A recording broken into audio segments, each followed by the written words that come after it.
एक अंधेरे और घने जंगल के बीच में एक छोटा सा गांव हुआ करता था। गांव के लोगों में हमेशा एक अजीब सी डर बना रहता था। उनका मानना था कि जंगल में कोई रहस्यमय ताकत मौजूद है जो रात के समय गांव में घुसकर लोगों को परेशान करती है। एक दिन गांव के एक युवक का नाम अमर था। वो बहुत साहसी और बुद्धिमान था। उसने गांव के लोगों के डर को समझा और फैसला किया कि वो इस रहस्य का पता लगाएगा। एक रात अमर जंगल में गया और एक पेड़ के नीचे छिप गया। वो पूरी रात सतर्क रहा और अचानक उसने कुछ हलचल महसूस की। उसने देखा कि एक अजीब सी आकृति पेड़ के पीछे से निकल रही है। आकृति धीरे धीरे आगे बढ़ रही थी और अमर स्पष्ट रूप से देख नहीं पा रहा था कि वह कौन है, लेकिन उसने इतना जरूर देखा कि आकृति के शरीर पर एक चमकदार कपड़ा लपेटा हुआ था और उसके हाथ में एक तलवार थी। अमर बहुत उत्सुक हो गया और वह आकृति के पीछे चुपचाप चलने लगा।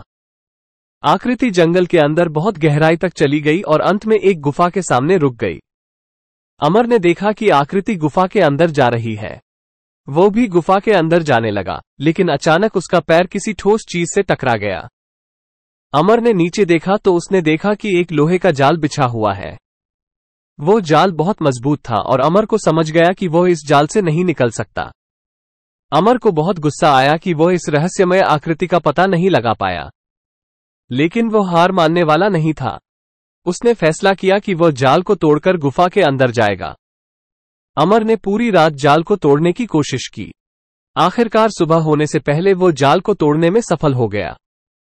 वो जाल से बाहर निकला और गुफा के अंदर जाने लगा। गुफा के अंदर बहुत अंधेरा था और अमर को कुछ दिखाई नहीं दे रहा था। उसने अपनी तलवार निकाली और धीरे धीरे आगे बढ़ने लगा। अचानक अमर ने कुछ आवाजें सुनी। आवाजें बहुत ही भयानक थीं और अमर को लगा कि वह किसी भूत के साथ बातचीत कर रही हैं। अमर बहुत डर गया, लेकिन वह आगे बढ़ता रहा। उसने आवाजों का पीछा किया और अंत में वो एक बड़े से कमरे में पहुंच गया। कमरे में एक विशाल सांप बैठा हुआ था और उसकी आंखों में आग जैसी चमक थी। सांप ने अमर को देखा और उस पर हमला कर दिया। अमर ने अपनी तलवार से सांप का वार रोक दिया और उससे भयंकर युद्ध छिड़ गया। युद्ध बहुत लंबा चला और अमर को लगा कि वह कमजोर पड़ रहा है, लेकिन अमर ने हार नहीं मानी। उसने अपनी सारी शक्ति लगाकर सांप पर हमला किया और आखिरकार वो सांप को मारने में सफल हो गया। सांप के मरते ही कमरे में एक तेज रोशनी फैल गई। अमर ने कमरे के चारों ओर देखा तो उसने देखा कि कमरे में बहुत से खजाने रखे हुए हैं। अमर को बहुत खुशी हुई कि उसने इस रहस्य का पता लगा लिया है। उसने खजाने को एकत्रित किया और गांव के लोगों में बांट दिया।